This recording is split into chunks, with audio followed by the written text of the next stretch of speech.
Okay. So we talked through perimeters, which is what we call the circumference in the circle. We did sort of the arc length, which is sort of a partial perimeter based on how much you're rotating. So in polygons, we did perimeters and then areas. In circles, we'll sort of mimic that. And we'll do circumferences and areas. Circles have areas. There's not a fancy circle word that sort of means the same thing. Area is area. The area formula for a circle is also related to pi, and it uses the radius. So the formula is here. The area is going to be pi times the radius squared. I'll maybe sort of put this out here, right? So the area for a circle is going to be pi times the radius squared. You know, area usually is in square units, so in some sense having a squared value here is maybe not so surprising.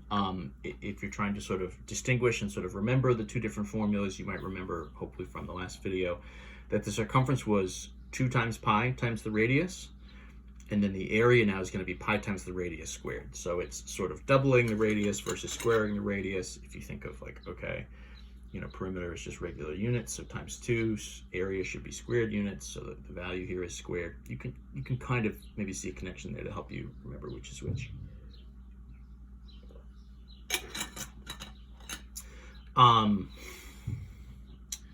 Once we have that, there's sort of a similar calculation that we can do that we did for the arc length, right? So arc length was going to be how much distance around the edge are we covering. We do a certain amount of rotation.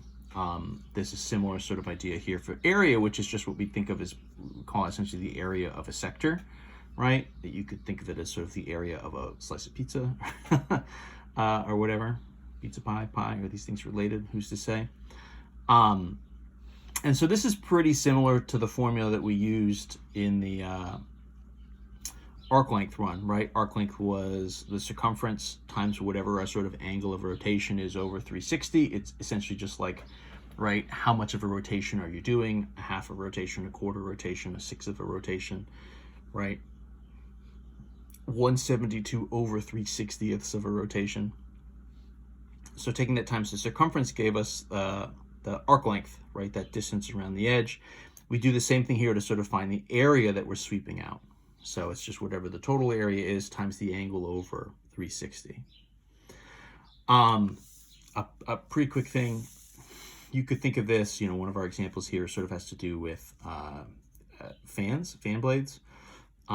If you imagine a fan where each blade has length sort of 6 inches, right? Sort of coming out from a center point. So my 6 inches here is essentially acting as my radius value. As we sort of create a circle. Excuse me. If you've got 3 blades and each one of them sweeps out 20 sort of degrees of rotation, what you have is a certain sort of, you know, the blade take up a certain amount of area, and from there you can sort of essentially just find the area of these blades, right? So a relatively sort of simple application, a little bit less generic than just like find the area of this sector. So first things first, find the total area of the circle. So that's going to be our pi times r squared. In this case, right, we said the radius is 6 inches, so pi times 6 inches squared. You'll notice, of course, my units here are now going to be inches squared, right? Inches times inches. 6 times 6 is 36. Times what would be a 3.14 is going to get me this 113.1. So that's squared inches. From there, we're saying, okay, so the area of the sector. So each one of them is rotating 20 degrees worth. So you have the area times 20 degrees over 360. So we're just sub our area value in here, 20 over 360. Again, you know, you sort of multiply across and then do a division. This is obviously going to get you something that's significantly less than 113. In this case, gets you to 6.3. We have 3 blades in this case, right? Each of them is going to be the same length. So if we just take the 6.3 and multiply by 3, we'll end up at this 18.9 squared inches. If you're looking to maybe do this in a different way or conceptualize a little bit differently, you could also say, okay, well, you know, the total of our rotation here, right, would be 20 plus 20 plus 20. So we're really rotating through 60 degrees worth. In some sense, you can kind of just add all those up. And so really what you could do here in another way, our sort of area of my sector, I could use the 113.1, but instead of doing it times 20 over 360, I could just sort of use 60 over 360 and just sort of do both steps at once. In theory, right, this should end up in the exact same spot. Let's see. So 113.1, so times 60 degrees.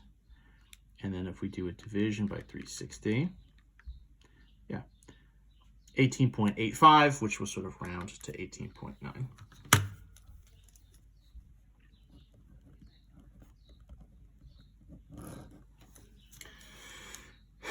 Right, so either one of those works, either of those methods is fine.